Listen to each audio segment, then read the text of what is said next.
What's going on, guys? This is Nate. I am your host of the TackleTime podcast. Thanks again for tuning in. We got a great one here tonight.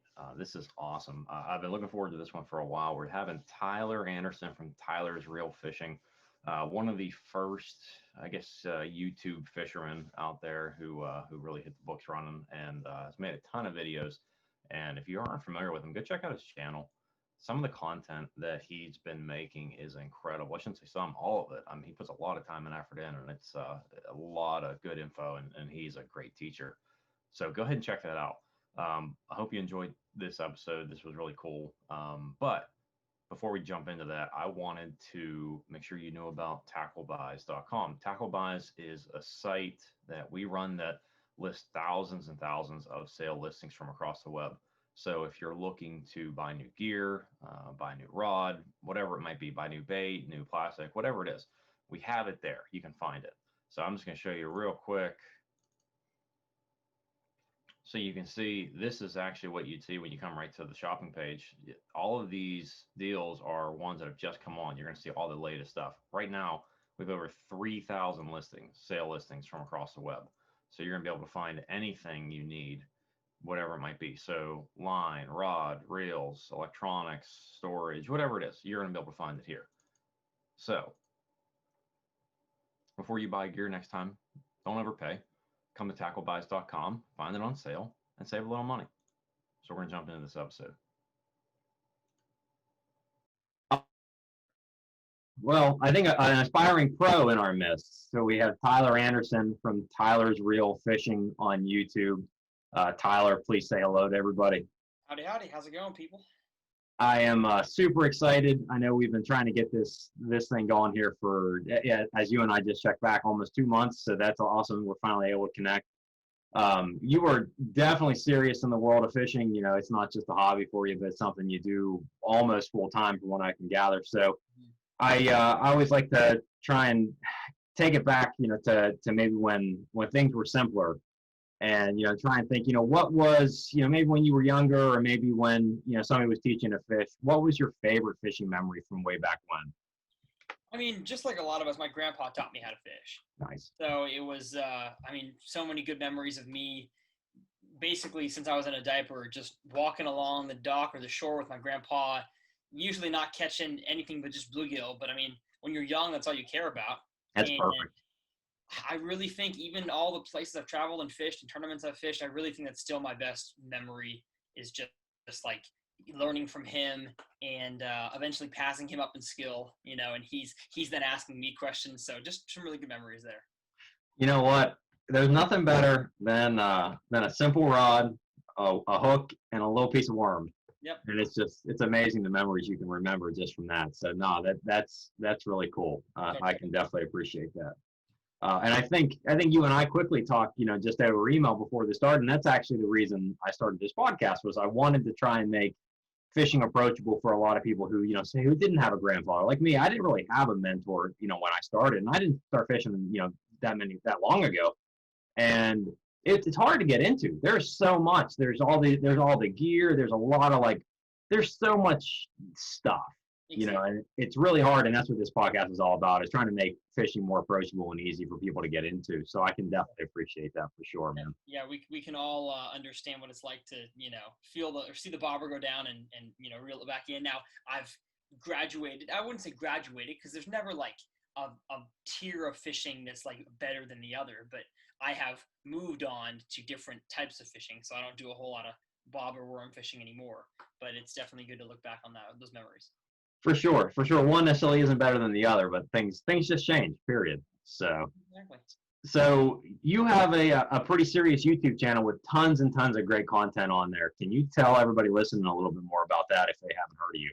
Yeah, so my name's Tyler Anderson. I have the YouTube channel called Tyler's Real Fishing. I started it in 2013 or 2012. I don't know. I think it's 2013. I could be a wrong. Long time. But yeah, quite. You know what? I don't know. Whatever. 7 or 8 years old, something like that. And I just started it like anybody else back then. We just wanted to make videos for fun. That was at a time of YouTube when there was only about 10 of us that made fishing videos on the internet. I bet. It was me, John B, Fluke Master, Black Tip H had a few videos out there, but really nobody was making it like a job. I mean, like there was Tackle Junkie 81, Hat Cam Bass. I mean, like a lot of names people listening might not even know existed, but there was a lot of OG fishing YouTubers, and I was lucky enough to be one of those. And as fishing kind of got popular in 2015 among especially young guys, middle school, high school aged, fishing YouTube exploded. And, my channel went from 8,000 subscribers to 60,000 in 1 year. And it kind of became like, oh, I can actually make money doing this. And kind of became friends with a lot of the other fishing YouTubers that were out there. And we all got together in Austin, Texas for a little collaboration that was the first ever YouTuber fishing collaboration that I organized in Austin, Texas, called the Texas Bass Challenge. Nice. It was a fun time, just all of us kind of talking about like what this could be. And in that, a lot of my buddies decided to drop out of college, and I stayed in. So Andrew Flair, Alex Perrick, John, they all dropped out, and I was the only one that stayed in. And since then, we all know they've gone off to do big, great things. And I've done a few big things myself. So I'm just excited to now finally graduated from college and doing my own thing. Nice. So your main thing that you do is YouTube, and you create some really awesome content from what I've seen. I mean, you put a lot of time and effort into production and all that. So it's a serious thing for you, right? It is, yeah. I really pride myself, and I have for a long time, on my editing, my production value, and especially now, there's so many channels out there. I kind of gave up just going out there, throwing on a chest mount and just catching fish, because it was fun to me, but I was not getting the results that I thought my content deserved, because there's always somebody else out there that's catching a bigger fish on a smaller Barbie rod, and it didn't fit my personality as much anymore. And so I realized that I have a ability to teach, and if I combine my teaching style with my production style, there's not a single other YouTube channel out there that I've seen that has as high a video quality with as much useful fishing information in one package. No, and that resonates with me, because I think, we probably both have the tendency of being natural teachers, or at least developing that. I don't think anybody is right from the start, but no, I can totally understand that. And yeah, I think you did a fantastic job with it from what I've seen. So kudos to you for developing such an awesome channel and a lot of great content. So anybody who's not familiar with your channel should definitely check it out. Exactly. The main focus for what you do on your channel, for anybody who doesn't know you, is what? What are you mainly focused on? I mean, I just want to, my singular sentence I have after every single intro is, my goal is to help my viewers become better bass anglers. So whether that's, pond, stream, river, expensive bass boat, John boat, I want to be able to, have videos to represent everybody. But also, I mean, I work with Skeeter and Yamaha. That's my old boat, my family's boat. Nice. I love the bass boat tournament culture scene, so that's where most of my videos are going to be found. But I do enjoy getting on the bank, and I have a bank fishing video dropping here pretty soon, and I just love that atmosphere as well. So I want to take both tackle, equipment, technology, and fish behavior, and try to tell a story using all of those in one video. So I don't just show a product and say, this is great. I want to show it and say, here's how to use it. Here's why I use it. Here's the time of the year that I use it. And here's an electronic that I think can help you use it better. So nice. I want to, marry every advantage possible in fishing to help people catch more fish. No, that's awesome. I think a lot of guys get too stuck into just the gear. Here's this new fancy gear. It's got this new thing, and we redesigned it, and you can go spend $100 on it or whatever. And it's pretty unfulfilling, I think, in my mind. So, and I get that a lot. And I get some pushback sometimes, because, kind of going from growing up just fishing with a bobber, then just doing, Texas rig worm fishing for years. And now I'm really, really into the whole tournament thing. Not necessarily that I still do them anymore, but I still call it a tournament culture, where my goal is, at least to me, is having fun in my way, which is having the most productive, fast-paced fishing experience. And I get some pushback on that occasionally from some of my older viewers who just want to go out there, and fishing is kind of like their relaxing thing. Sure. To me, maybe it's because I'm 23 and I, am young, but I just feel like I want to go out there and I want to, absolutely step on the face of those bass and just like catch the most possible. So like an example, I was doing a frog fishing video, and I've had people tell me that they can catch fish on a spinning rod on monofilament with a frog in grass, and I'm just like, knock yourself out. Sure, maybe that's relaxing for you, and you don't want to get braided line, but I'm telling you, you'll catch more fish if you listen to what I say. So I definitely get a little bit of pushback, but I'm just telling people what's best to catch the most fish possible. Gotcha. No, there's no shortage of bass anglers out there by any means. And it seems, I always try and diversify the people that we talk to, but I think for every 8 bass anglers, there's 2 of something else. I mean, so they're the vast majority of those out there. So that's cool. That's cool, man. Do you like fishing for anything else besides bass? I mean, I like catching a muskie. I just don't enjoy the process. It's hard. It's throwing big baits all day, and I guess swim bait fishing for bass is kind of similar. I don't necessarily like the process of either one of them. I like the results, but I honestly like the result of catching a big bass on a swim bait way more than I like catching a muskie on a whatever blade bait or something like that. Sure. I just don't get like the thrill, especially because muskie fights are like 15 seconds. Now, I have not gotten a muskie in the figure 8 yet. So I've heard once you get one in the figure 8, it's a lot more exciting. But the 2 muskie I've caught were just kind of, I don't know. They're fun to hold and you get excited, but I don't really wake up every morning wanting to catch. I gotcha. No, that's cool. That's awesome. I'm a bass guy. I mean, I don't care if it's any species of it. I even love stripers. I like bass a whole lot. No, that's cool. Now, obviously, we want to talk about tackle a little bit because obviously that's what we're here for. It's where a lot of people come to actually, tune in and really listen. And you have one piece of gear that you wanted to talk to us in particular about. Yeah, so I'm a huge proponent of jigs. I love jigs. What I mean by jigs, for the people who are watching or listening that are not bass specific, jig is a very generic term. It's basically just I guess jig and spoon is different. But like a jig it's a hook with some kind of metal, either lead most of the time or tungsten, that is molded to the top of the hook, and you tie your line to the metal part, and to the metal part, not the steel of the metal hook. And sometimes it's got a weed guard for brush, sometimes it doesn't, and occasionally it's got a skirt. And so in the bass scenario, I'm talking about one that has all of that with a skirt and an area to thread a soft plastic crawfish onto. So on here, I've got, it's the Outcast Tackle. Oh, you can't even see that. There we go. The background cuts it out. I see that. Tackle Cage Fighter jig. That's Seth Fighter, Bassmaster Elite Series Pro right there. And this is called the Cage Fighter jig. Outcast company I've worked with for a while, and I love the company because kind of the internal saying we have is that we want to become the Mega Bass of jigs. Gotcha.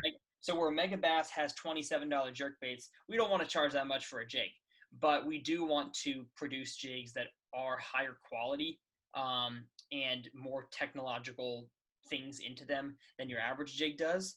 And of course, it will come at a higher price because of that. But I have caught some giant bass on these jigs this year in public water, fishing right behind other people.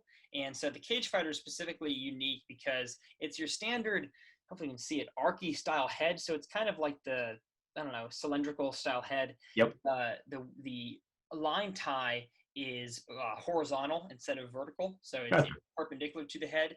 The weed guard is a little bit thicker, and it's tungsten. So I love that because I'm able to put a heavier jig in a much smaller size. Sure. And this thing skips docks better than I've ever skipped a dock before. I've got a few videos on my channel about skipping docks using this thing to prove that it does work. And I've got one coming out very soon where I skipped 100 docks in one day. And only went through 2 jigs, and I lost one of them from a pike. So it's a durable jig, and I just love it. I love the feeling of like being able to set the hook hard. That's gotcha. That kind of comes down to maybe if you're just a super relaxed dude, you don't want to set the hook real hard, throw out your back. But I just love the feeling of railing on a fish, and that jig allows me to do that. I feel like I'm showing a little a little ignorance on my part, but we got to back up because the slang term you were using, I'm not familiar with. I'm sure if I don't know, there's plenty of other people listening that don't know. I forget exactly what you said. Jigging the docks, or what did you say? Skipping docks. Skipping docks. Thank you. Got it. Okay, so skipping. I mean, you know what a dock is. Yes. Oh yeah. Yeah, so a boat dock. So it's either floating or it's secured underneath the water. Especially in Texas and Minnesota, fish love sitting underneath boat docks. Absolutely. Yep. And so taking a lure, and instead of taking an overhand cast, you go a side cast, like almost. I have a video on my channel about it. I call it a frisbee style cast, where Gotcha. almost like flicking like low to high, and it gets the trajectory of that lure to skip like a rock across the water. Okay. A lot of lures just can't do that. You can't skip a spinnerbait. Okay, well, you can if you have the right trailer, but you usually can't skip a spinnerbait or a buzzbait or a crankbait. And a lot of soft plastics and other jigs, they're not designed to skip that well. Sure. This jig has a flat bottom of the head, and if you put a flatter crawfish on the back, it just skips perfectly. It wants to bounce. I got you. Exactly. But it doesn't. I've seen some swim baits that I've tried to skip, and they're like too buoyant. So when it bounces the first time, it skips high. Yeah, I got you. You want it to like you want it to skip almost as if, imagine for your audience, skipping a rock. The very end of the skip when it goes. Like it flutters across the water. Sure. Yes, you don't want the big bum bum bum. You want the end of the skip for it just kind of go. Nice. Okay. No, that totally clears it up for me. I've never tried that technique, so I'm glad you said that because that's something I want to go out there and try. And there's a lot of people that fish boat docks, and I catch fish behind them. Like they just fish the dock, I'll fish the dock right after them, and it's because I can get my lure farther into that dock than they could. So they might flip their jig right to the first little dock post and just say, "Oh, didn't catch one. Probably not a fish there." The fish are not that dumb. The fish are going to see all those lures. They're going to move farther back into the dock. And usually that's where more of the shade and cover is. Sure. Yep. So it just makes way more sense to get good at skipping. And of course, the fight ensues once you set the hook, because then you've got to get the fish out from that dock. And usually he tries to get you in the dock posts and the cables. It's definitely not a high percentage landing job unless you know what you're doing. No, that's interesting. So do you get much action on the top water response, or are you still going to fish it as it goes down and starts to sink, and or you're going to have the action? No, it's totally on the bottom. Gotcha. Yeah. It allows you to get back in there. Yeah. So the lightness, or sorry, the tungsten. The reason why I like tungsten is because I can throw a 1/2 ounce jig in a smaller presentation into much smaller areas in the dock. Sure. Yep. Like could a lead jig. So it's not really that much of a difference, but when you get to skip in a ton of docks, you want the smaller size head than you want the bigger head. No, that makes a lot of sense. Okay. No, cool. Well, I totally derailed you for where you were going on that topic. And I mean, and that jig is not just a dock skipping jig. You can throw it on grass lines, hopping in. I got a few videos about that on my channel, and it's just a really good all-purpose jig. I've thrown it around rocks. Tungsten is not the best around rocks because especially if you hit like a rock bank, it can kind of chip it. Sure. So I prefer to throw this around wooden docks, shallow grass, that kind of thing. So I know you specifically mentioned a crawdad. Is that your choice of plastic to use in combination with this jig? So it's called a beaver style. So like, a Strike King rodent is a good trailer.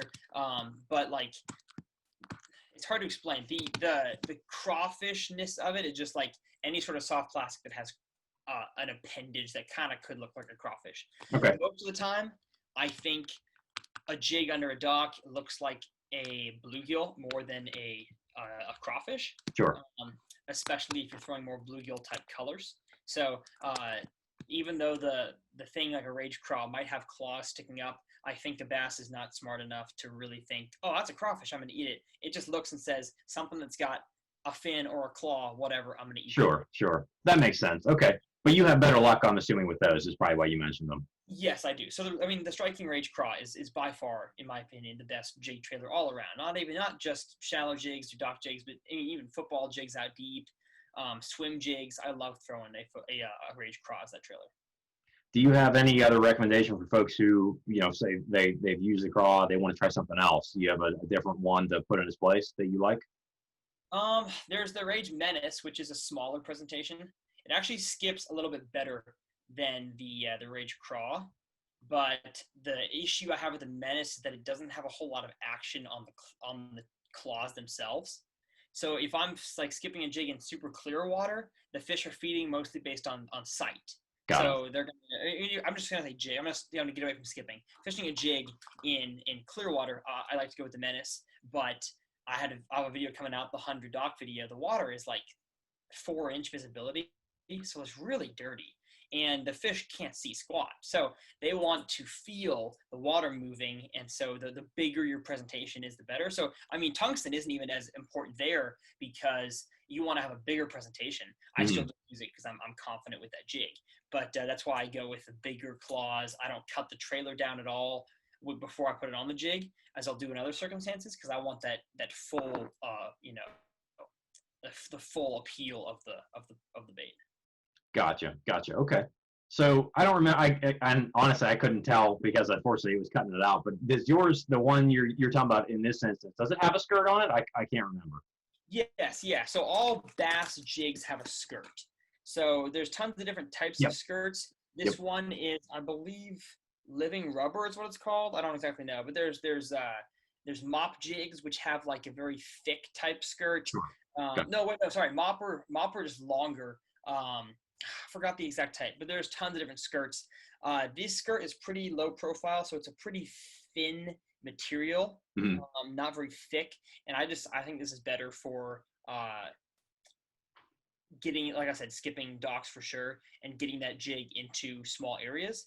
The bigger skirt can kind of flare out and just cause more drag in the water. So I do not skip or flip shallow cover with a jig that has a thick skirt to it. Gotcha. Okay. Because the whole goal of a jig is for what's called secondary motion. So with a Texas rig worm, you cast it out there, it sinks. I don't care how much current or wind or whatever you have in your water, that bait's not going to move by itself. The great thing about a jig is that it sits down there on the bottom, and the skirt is even so slightly is moving a little bit. So it's causing the jig to have more action than even you can give it. No, and that makes a lot of sense. And I think, that's an important lesson for most folks is they think it's all in one thing or another, and this has a little bit more finesse to it, even if you're not controlling the finesse. And it's a very similar comparison to the old bobber and worm, is that the worm is actually doing the work itself. Now with the jig, you're going to have to, of course, hop it on the bottom or swim in it. Sure. But it does have more action than a normal soft plastic lure just because of that skirt material. So yeah, just like a worm, you don't have to jig a worm up and down. You don't have to, give a jig crazy amounts of action for it to actually be effective. No, that makes a lot of sense. So obviously we talked about you skipping it underneath docks and all that. As far as just getting it to the bottom. I mean, do you have preferred ways if you're out in open water on a big lake like the one behind you on your background? What's your go-to method of using this guy? So I mean that specific jig is all-purpose. So I mean I can throw it anywhere, but when it comes to other types of jigs, like a swim jig, I love throwing a swim jig and what's behind you right now. So cattails, shallow grass, keeping it really high and then literally swimming it back to the shore. Football jigs, they're a football style head. I love casting them over like deep rock piles and off big points and such. Not really a shallow lure just because of how heavy they tend to be. But like the all-purpose is just in and around shallow cover. I love hopping it off the bottom. It's the biggest thing about jigs. With every single one besides the swim jig, you have to let it get to the bottom, and you have to fish it slower than you're probably used to. I see so many people that I give a jig, and they cast it, they engage their reel as soon as that bait hits the water, and you are automatically losing ground on where you can work that jig, because as you engage your reel, the jig falls on a tight line which pulls it to you instead of letting it fall on a slack line to the bottom before you engage your reel. So you're losing 10, 15 feet of area you can catch your fish. And then I see them, if it even gets to the bottom, they're just constantly reeling and hopping it, and that's not appealing to the fish. I'm not saying you can't catch them like that, but it's just most of the time the fish want something that's looking like it's dying on the bottom. No, that makes sense. That makes a lot of sense, and you're right. I think everybody's so excited to get it out and reel it back in, and get it out and reel it back in. Exactly. They're not, and I always try to think about when you put the lure out there, what's actually happening. And you have to try and think of it from the presentation of the fish. You're trying to create something that's edible, in the fish's mind. It's not easy to think about, but if you put a little bit of work into it, it's not impossible. And especially if you got a pool or a bathtub, you can test out lures and see what they look Yeah, like. that's a great point. I love that you brought that up. You totally can. You take it outside, you put it in a bucket, you do it in the bathtub, like you said. That's awesome. That's a great point. Yeah. So how would you go about now for folks who aren't as familiar with jigs, and I include myself in this, you're calling the plastics the trailer. Now, what makes a good trailer, at least in your mind? A good trailer is something that's got some durability to it. So, if you pull on the soft plastic and it rips really easily, it's probably not going to be best for a trailer. The jig itself will survive basically as many fish as you can catch on it. Sure. The skirt's the first thing that's going to break, and you can always reskirt a jig. Sometimes if you pull too hard on a lighter hooked jig, the hook can bend out, but you can usually bend it back. So the trailer's the first thing that goes, then the skirt. I prefer like the Strike King Rage Craw is, in my opinion, it is a little bit too soft for skipping docks. I do it because I super glue the trailer to the jig itself. So when I'm putting it on, I'll super glue it. It's hard to always remember to do that. I also get Rage Craws for free because I work with Strike King, so I don't worry as much about losing them. If you're throwing it just in open water, then great trailer. But for skipping and shallow cover, I think the Menace Grub, the full size, is probably a better one. The material has a lot less salt, so it's more of a rubbery material. Yep. And I had a buddy catch 35 fish on one trailer. Wow, that's wild. In the boat, so it's definitely a durable enough thing. A Laztec material works. It's just really hard to thread an Laztec, which is made by Z-Man. Strike King makes a few as well. They're the soft plastics that you literally can't break. Yeah, gotcha. On a rubber band. They work if you can get them on there, but it's hard to thread one of those on there correctly. I got it. That makes a lot of sense. Do you go ahead and replace trailers when, it's like, as we're talking about appendages, when the appendages are all worn off and just about broken down, you're going to pull those off and replace? Exactly. So if I'm fishing a Rage Craw on a trailer and it loses one of the claws, I will fish it with one of the claws. But as soon as a fish, usually a bluegill, tears off the second one, almost always going to tear that thing off and put a new one on. That makes sense. No, that's good. Yeah. We've talked about different jig, like what most people think of as a jig in other episodes. So this is going to be a good change of pace, I think, because I don't think most people think of jigs and then they relate them to bass, at least typically. So they think of jig and they think, crappie or something else. So this is good, man. This is great info. Yeah, and it's so interesting, just like the different types of anglers all call their thing the same thing. Exactly. The crappie jig is way different than a bass jig. We both call them a jig. Mm-hmm. So that's why it's important to differentiate in your content. Well, no, and as I mentioned to you, and in the interest of full disclosure, I'm no pro fisherman by any means. I'm still learning as we go, and that's what part of this is. And some of the terms can be really super confusing. You call it a jig, they call it jig, just as you said. So that can be a lot. That really can be. So. And I want to make my channel and my content as clear as possible. I'm a accomplished high school and middle school public speaker back in the day, so nice. I use as much of my college educated as well, so I like to try to use big words, but if I do, explain them in a way that people can understand. Sure. That way everybody learns something, because I don't want to alienate anybody in my audience with any terminology that I talk about. No, absolutely. No, and this has been awesome. I know that I'm ready to get a few jigs and get out there and play with them and see what I think. So it's I don't know. I don't think I have a lake as beautiful as the one behind you, but I got a couple that are about that. So now this is I haven't been here in 2 years because they closed down the border. That's Lake of the Woods in Ontario. Oh wow, okay. So the border is closed right now. I would have gone a few weeks ago, but Canada is still afraid of Americans. That's what the polls show in Canada. So, So I'm assuming you're somewhere up in the Northeast. We didn't talk about where you actually are based out of. So my dad's from Minnesota, but we live in Texas. Oh, okay. And so I just travel as much as I can, and I have a heart for the northern country. I'm not from Minnesota, but I spend a lot of time there. That's cool. That's awesome, man. That's awesome.